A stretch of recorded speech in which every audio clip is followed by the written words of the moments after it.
For me, the reason I get up in the morning is my family. Family farmers take great pride in the heritage of what was built here by the people before us. We're all here for the same reason. We're all working together for the same reasons, and that's why we're here. The work that we're doing on the landscape is something that we can feel good about when we go to sleep at the end of the day. Farming's in my blood. Those cows gotta get milked twice a day, every day. That's the bottom line. You know, the Farm Bill, it's an investment in family farms. But to me, the biggest benefactors of our ag policy is the rest of our country. The Farm Bill is so much more than just farms. It's about the consumers and making sure that every American has enough to eat. You know, that's something that the Farm Bill is going to give us the ability to do again the following year, keeping our farm and ranch operating really for the next generation.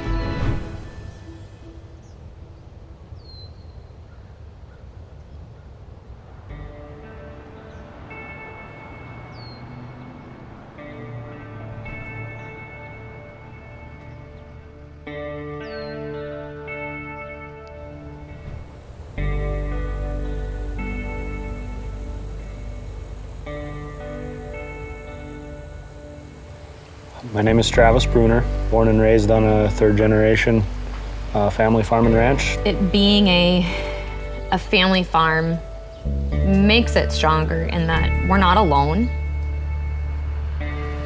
Family farms are the backbone of this country, and they have been since it started. I'm a sixth-generation dairy farmer here just south of Osseo, Wisconsin. My wife Katie and I are the fifth generation on our family's farm in north central Montana. The passion that people have for being on their own family land really comes through in their work. I didn't grow up on a farm. I came into farming by means of an interest in making a difference.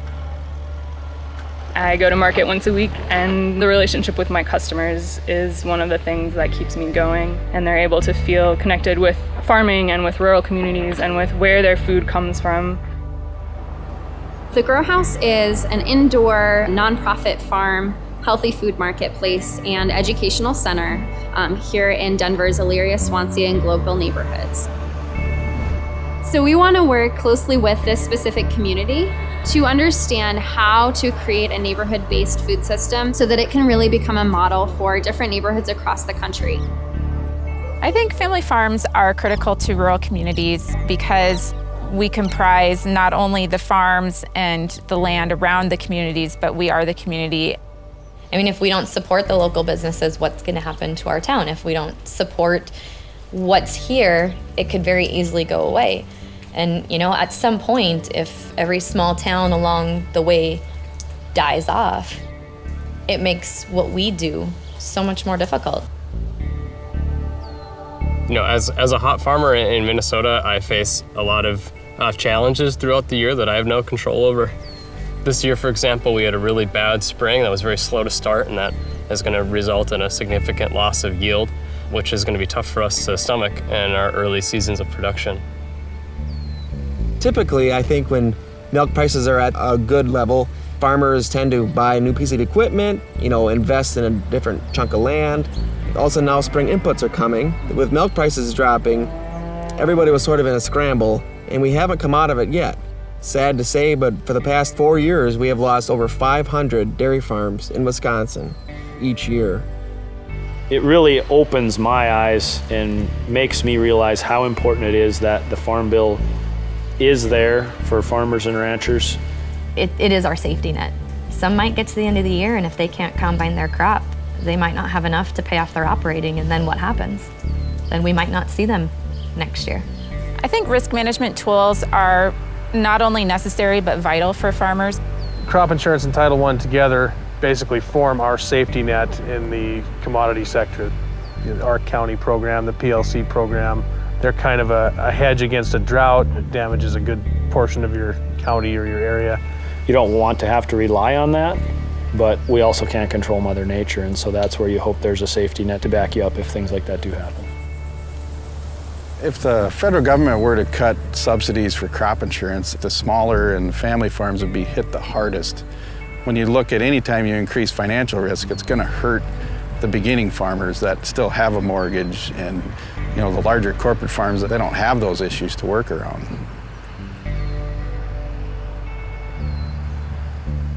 really important aspect of the Farm Bill is the Supplemental Nutrition Assistance Program, also known as SNAP. This is a program that provides the basic food security for millions of Americans. Here at the Grow House, we see every single day that consumers really depend on these programs to provide for their families. We have people come in often who I will overhear them saying, "Oh my goodness, I didn't even know I could afford to feed my family a salad." The market that I go to, we are able to accept SNAP benefits, and so people who otherwise wouldn't have access to fresh and local foods are able to come to market and get the same produce as everyone else in the community. There are many, many people who are going to bed hungry every single night. And so we need to be educating people about this issue and finding ways to work one-on-one with communities and one-on-one with our neighbors. The conservation programs in the Farm Bill enable farmers to employ practices on their farms that will keep the land healthy and strong for generations to come. Ultimately, we want to continue on with the next generation for our kids too. And the programs have helped us improve the land. Our family has been on this land for over 100 years, and that's something that we keep in mind with every decision that we make. How do we conserve our land and continue to steward it forward into the next generation? Beginning farmers in America face a lot of challenges. Access to land, access to financing, access to skills and training. Every beginning farmer that I've talked to is thinking about farming or thinking about their farm in a slightly different way, and they're looking to bring their farm in alignment with their personal values. The average age of farmers in the United States is just continually getting higher, and we need a new generation of farmers who are willing to step in and bring their own creative ideas and creative energy to how we want farming to look as we go forward. So as a beginning farmer, I do have some access to programs that can support me. We have strong policies in the Farm Bill now, and it's important that we maintain those and we look at other ways to innovate. As a family farmer, we take great pride in looking at what we've built up over the years and hoping our children and grandchildren will continue that tradition. I think there is a legacy here, and I am running with the torch right now. I think I'm still heading in the right direction. This is a labor of love, and it's wonderful to be able to do things with your hands and be able to watch things grow. The Farm Bill to me and to our operation is a necessity not only for our farm and ranch, but I think it's a necessity for the general public and the food supply. One of the most important parts about the Farm Bill is that it really does impact everyone. As consumers, it's easy to take for granted that we have a stable food supply that's always going to be there.